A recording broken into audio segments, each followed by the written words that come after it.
கடந்த 2 வார காலமாக ஒரு கெடாய் வாங்கிறதுக்காக நாங்கள் வேப்பூர் சந்தையில் அலைஞ்சிக்கிட்டு இருந்தோம்.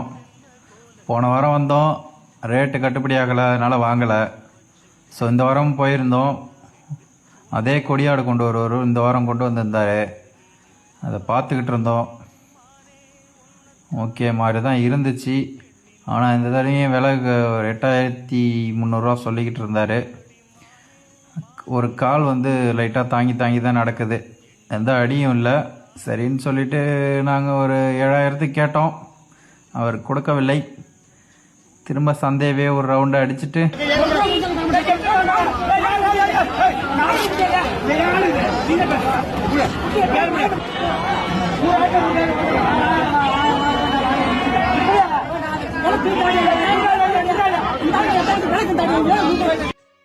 அப்புறம் பேசி எப்படியோ ஃபைனல் பண்ணி அந்த ஆட்டை வாங்கியாச்சு. வாங்கிட்டு அவ்வளோதான், வீட்டுக்கு கிளம்பியாச்சு ஃப்ரெண்ட்ஸ். இந்த ஆடு என்ன விலை இருக்குன்னு சொல்லி கமெண்ட் பண்ணுங்கள் பார்க்கலாம்.